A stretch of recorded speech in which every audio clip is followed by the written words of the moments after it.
Hi, how's everybody doing tonight? I'm Josh. Welcome back to Preparedness for the Average Family. Thanks for joining me again.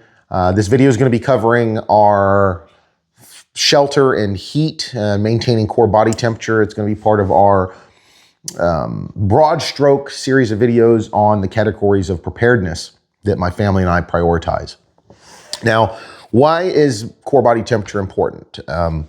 You go hypothermic in cold once your body drops below 95 degrees core temperature.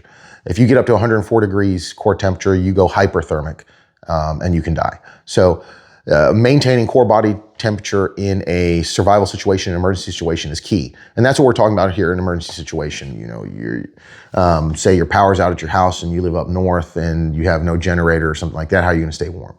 Or if you're out stranded somewhere in a car on the side of the road and you need to get out of the heat, you need to put something over you. How do you get out of the elements? How do you get out of the sun to maintain that core body temperature? That's what we're gonna be discussing today. And then we're also gonna be discussing fire, means of, making fire and then keeping that, those tools that you need to be able to initiate that fire as a heat source, boil water, things like that. Now, starting off over here on my left, you can start with something basic like a Mylar blanket or a Mylar poncho, get for a few bucks at a sporting goods store. These are great. They're not too durable, but they do work, and they will maintain your core body temperature. You could also use something like this for shelter, which is a contractor bag. This is a heavy mill contractor bag. 50, 55 gallons. You can, put it over you to get out of the elements. You could cut it, put up a little tarp. You can use it as a poncho, poke a hole in it, put your head through it. So there's a lot of survival uses, even more than that, for these bags. So these are actually a really good, cheap preparation item that you can get. Moving on to more shelter is going to be poncho. This is just a U.S. Army BDU poncho. I use these in the military. They're great. You can do a lot of different shelter type setups with them. You can just wear them. I just have some masking tape around here because I had it in a kit and rolled up like this. And now with these, this is a bivouac sack. It's lined with Mylar. And a fabric on the outside. These are made by Survive Outdoors Longer, the ones that I use, but there's different brands. And this is a good emergency sack to get into and stay warm. It's waterproof, it's breathable, doesn't get a lot of moisture buildup. Now these are, I've used this personally in the field, that's why it's out. This one's old, I've reused it a lot, and these are reusable. So they're a great product. This is the what they call the Escape Light. It's a similar version of this. This was the original. And they came out with these lighter ones. They're a little bit cheaper. The difference is this one has a hood and this one does not have a hood, but they both have means of, this one has a zipper and these ones have a means of zipping up as well. You can get these in green, as you can see, orange. So depending on what your flavor is. Now over here, you have something as simple as a tarp that I got from Walmart or your local sporting goods store or Farm and Supply. I just have some Ranger bands around it. I think this is a 10 by 10 or 10 by 12 tarp, something like that. These are good. They don't last forever, but in an emergency situation, you can use it for ground cover. You can use it to put it over. You keep out of the rain, the elements.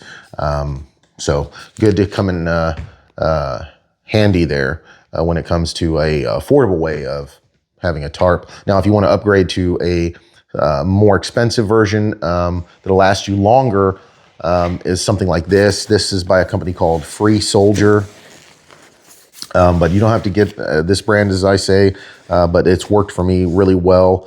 This is just an outdoor backpacking tarp that I've used many times in the field. Keep rain off of you, put it over a tent, put it over where you're sleeping, wrap up in it, whatever. Work really well. Now, these are really good as well. This is made by a company called Arcturus Outdoor Gear. What this is you unzip it, and inside here, you actually have a folded emergency blanket that, if you look, has Mylar reflective in it. And these are a little bit more durable. where it uses the same technology, Mylar, but this is going to last you over and over and over again. You can reuse it multiple times. Now, when it comes to these items, let's discuss price over here. Obviously, you're looking at your basic entry level, you know, just good to have. And then you can start upgrading to like ponchos, getting ponchos. And I would recommend getting, you know, military style ponchos, to be honest. These are really good nylon ponchos. They'll last you really long, especially if you can get some surplus USGI issue ponchos. Find really good deals on that. But this specific one, you can get this on Amazon for about anywhere from $30 to $50 for a good poncho, military style poncho.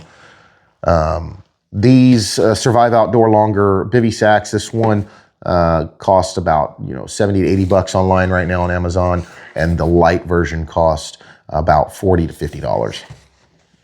Over here, I think I spent $15 on this tarp. I think I got this one at Walmart.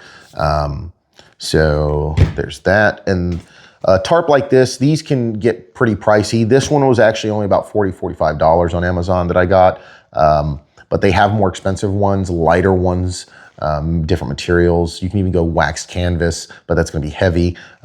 So I would, you know, anywhere from $50 to $100 for a good long-lasting tarp like this. And then for these emergency outdoor gear blankets by Arcturus, that I think is about $40 on Amazon right now. Now, moving on to fire, I am a pretty simple person when it comes to fire, short of using like my backpacking, camping stoves, things like that I'm going to have, and other preparations that I'll get into and make further videos on like what we have for means of cooking if power's down, gas is down, you know, etc. But basic fire starting, I keep it pretty simple. Bic lighter, you can't go wrong. Ranger Fieldcraft and Survival on YouTube, great channel. I highly recommend y'all check it out. Ranger Fieldcraft and Survival. He talks about the Bic lighter a lot, and he's even shown videos where he's put it in water, let it sink, and, you know, prod it out, and shows how to bring it back to life within a few seconds. Now I wrap Gorilla Tape around mine, or 100-mile-an-hour tape, whatever. This Gorilla Tape burns really good. I can tear a piece off, light it, and it'll burn. I can use to start my bird's nest when starting a fire or something. It's also good for other reasons, medical, taping broken fingers, taping tarp, anything. So a good Bic lighter. And have a bunch of them. They're cheap. Buy them by the pack. I keep them everywhere in all my kits. If you want something that you would have to practice with a little bit better, it doesn't take much practice, but you can learn to use a fire steel or a ferrocerium rod. This one is from Pathfinder, Self-Reliance Outfitters, Dave Canterbury's outfit. Love those guys. I also keep the tape around here. Kind of helps me have a handle. You can get these in different sizes. I do recommend going quality on a ferrocerium rod. You can get the cheaper Walmart ones, and they're going to be a harder metal versus like something like a slightly softer metal rod, and it's easier to get good sparks that way. Once you scrape that coating off, you'll get good sparks. So that's another way you can start a fire.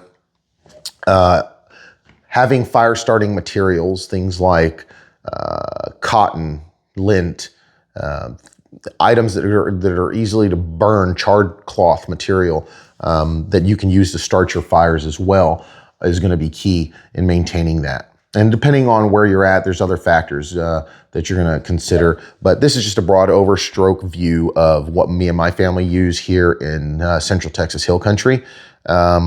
It doesn't get too cold here. I think the coldest it got was like 9 degrees a few years ago. But normally, you know, during the winter, it's 30 or 40 degrees. But in the summer, it gets up to 100 or more. So this works for us in our environment. Consider your environment, act accordingly. Thanks for watching. And as always, preparedness is a family matter. Have a good night.